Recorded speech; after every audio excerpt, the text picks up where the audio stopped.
There's this question about, I had read it on a atheist article, which said that like when Allah had created the Garden of Eden, He put an Adam and Eve there, and but because they broke the rule, as in they had the fruit of, I don't know what it is, yeah, the fruit, which was forbidden, they were banished from the garden, they were thrown out, and because of which it was told that like you have to work for your daily bread. You need to work, and only then will you earn to have your daily bread.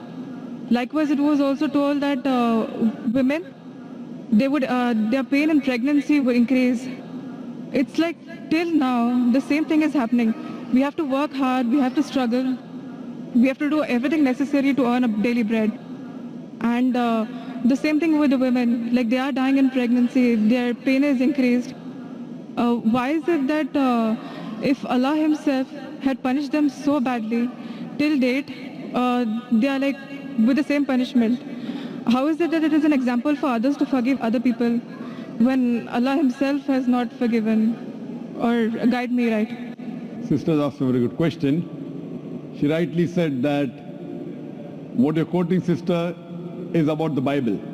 What you're saying is mentioned in the Bible, that Adam and Eve, may Allah be pleased with them, when they were in the Garden of Eden, they disobeyed the commandment of Almighty God. It's mentioned in the Bible.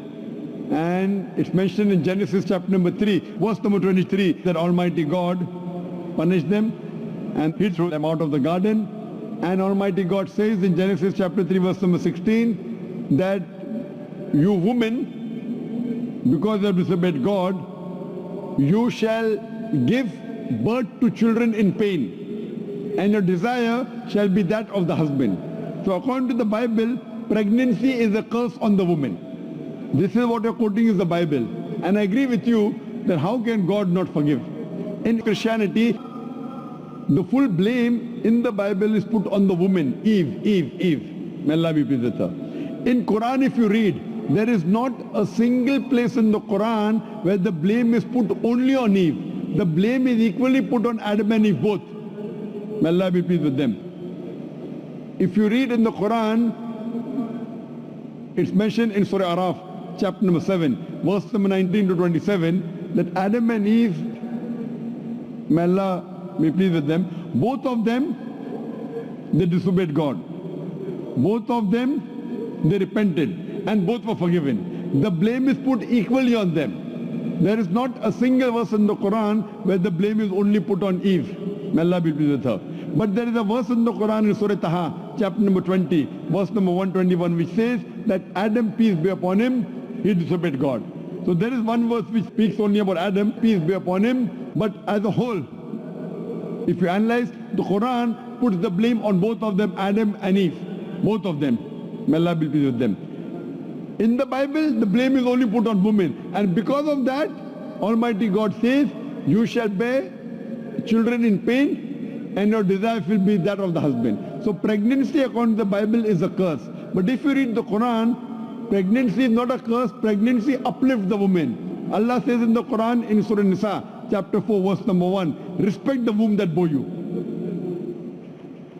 Furthermore, Quran says in Surah Luqman, chapter number 31, verse number 14, and Surah Ahqaf, chapter number 46, verse number 15, that we have enjoined on the human beings to be kind to the parents. In travail upon travail did the mother bore you, and in pain did she give you birth.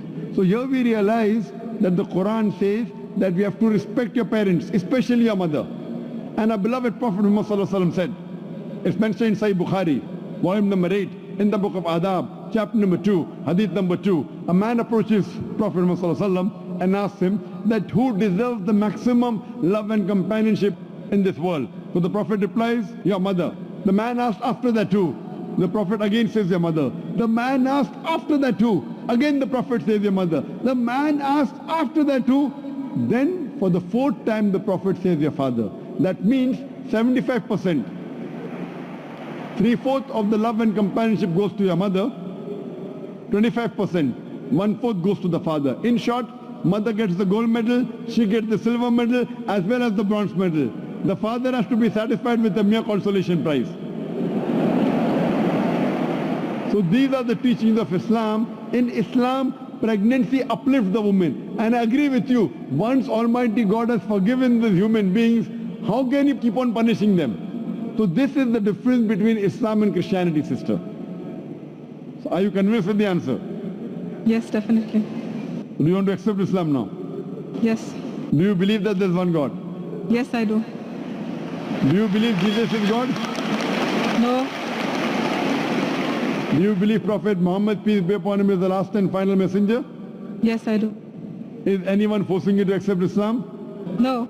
Are you doing out of your own free will? Yes. Are you doing out of your own conviction? Yes. Is there anyone giving you a bribe? No. So inshallah, so it's in Arabic and you can repeat it. Okay. Ashhadu Ashhadu Allah Allah ilaha ilaha illallah illallah wa ashhadu wa ashhadu anna anna Muhammadan Muhammadan abduhu abduhu wa rasuluhu. wa rasuluhu. I bear witness. I bear witness I bear witness that that there is no God there is no God but Allah, but Allah, and I bear witness and I bear witness that that Prophet Muhammad Prophet Muhammad is is the messenger the messenger and servant of Allah. and servant of Allah. MashaAllah.